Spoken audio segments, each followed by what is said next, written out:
At the center of every armed conflict of the 20th century, the machine gun has been a tool of conquest and liberation. With each battle, it has unleashed consequences its creators never imagined.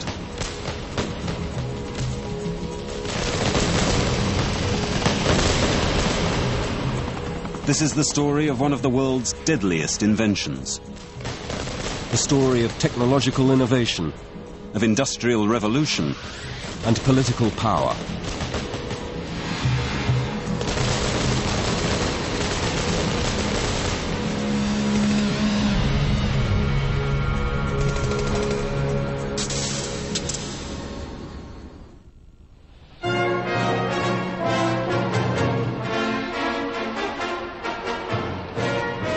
October 1941, a Soviet tank hit by a German shell. The tank commander, 22-year-old Mikhail Kalashnikov, got out alive. A piece of shrapnel lodged in his shoulder. Kalashnikov tried to make his way back to the Soviet line, but all around him German soldiers gunned down the fleeing Russians. They used a new kind of machine gun, a submachine gun, small and light enough to be carried on the run. Это была жуткая картина, но что можно, я только зубами скрипел, держал свой пистолет.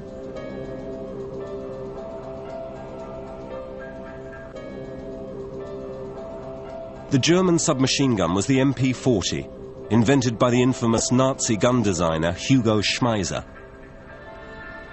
Hiding from the Germans, Kalashnikov swore that in future the people of his motherland would be properly defended. Recovering in hospital, Kalashnikov found an encyclopedia of automatic weapons in the library. He stayed up all night, devouring every page. Но я добыл школьные тетради, карандаши, резинки и начал набрасывать первый пистолет-пулемет, который мне хотелось изготовить. Но ни опыта, ни знаний, ничего не было. 1945. Atomic bombs fell on Hiroshima and Nagasaki, leading Kalashnikov to believe the time for machine guns had passed. Да, я, конечно, после этого я подумал, что наши стрелялки уже никому больше не нужны. But Kalashnikov's superiors told him not to give up. The wartime alliance between the Soviets and the United States and Britain had begun to unravel. And in the Cold War that was approaching, Kalashnikov's new machine gun would do much of the killing.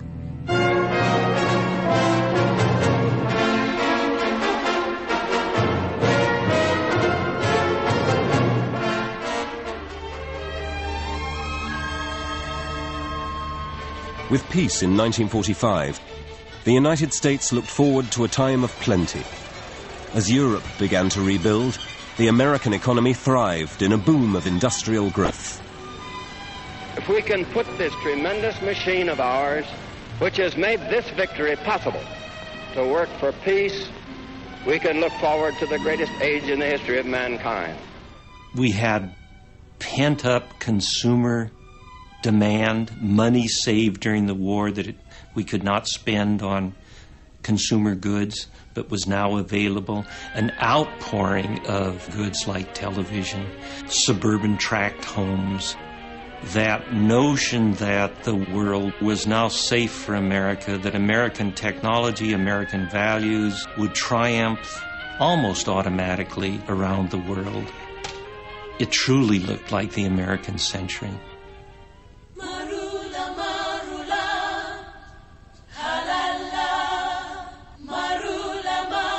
In other parts of the world, too, a new enthusiasm for the fight against repression was spreading. With World War II, you had regular soldiers coming back and saying if they could in fact fight in World War II to end fascism, to end racism as expressed by the Nazis, why should they put up with that in their own country? When the whole thing was over, and they said, well, here we are. Now it's gin and tonic on the terrace at Shepherd's Hotel or whatever, and the local people said, "Hey, no thanks, you got that bit wrong, it's goodbye now, and we're going to take care of ourselves." And for a bit we tried to say, no, we're putting the clock back. All who carry the mark of the Mau Mau must be hunted out so that peace may come to this troubled colony.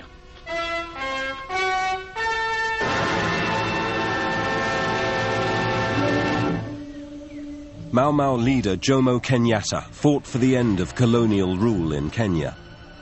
Ahmed Ben Bella led a rebellion against the French in Algeria.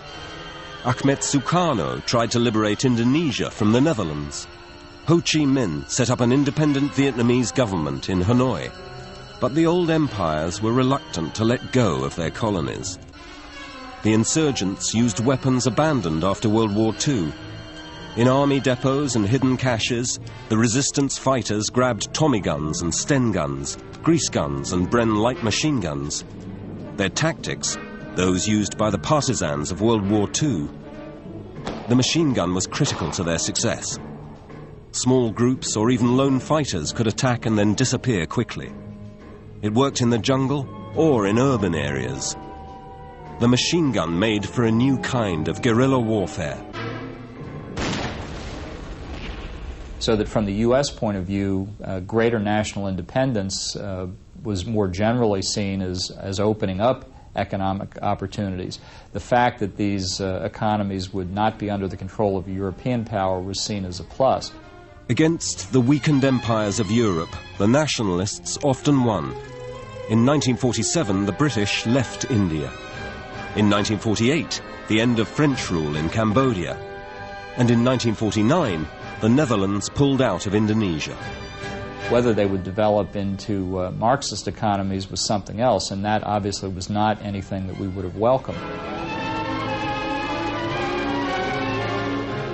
The United States wanted these economies opened up to U.S. domination to prevent independent economic development, which they thought would be what was sometimes called a virus that might infect others, meaning other people might be interested in it and it would inspire similar developments elsewhere. So you have to prevent the rot from spreading. Also in 1949, victory for Mao Zedong in China. In China, the chips were down as the communist armies marched into Shanghai, and to complete control, Russia had gained a mighty friend. Mao's victory was a bitter blow for the United States. They would not let the whole of Asia fall to the communists without a fight. Their efforts would bring a chill wind to the Cold War and flood the world with even more machine guns.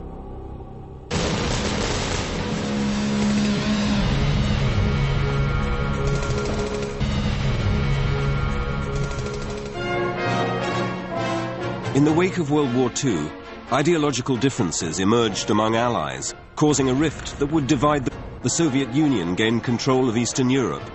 US influence held firm in the West. And then Mao Zedong gained victory in China. The revolution removed a market of 600 million people from America's economic plan. The dominant event of the post-World War II era economically was the collapse of free China and the loss of that enormous market that Americans and Europeans had hoped to be able to exploit. The US feared the spread of the new Sino-Soviet bloc, a domino effect for communist rule. America supplied arms to royalists fighting communists in Greece. They put the Shah on the throne in Iran, overthrowing a democratic government. When the North Korean army looked poised to take over the South, the states committed their own troops to battle. And in 1954, when Ho Chi Minh threw the French out of Vietnam, the Americans sent arms to the anti-communist South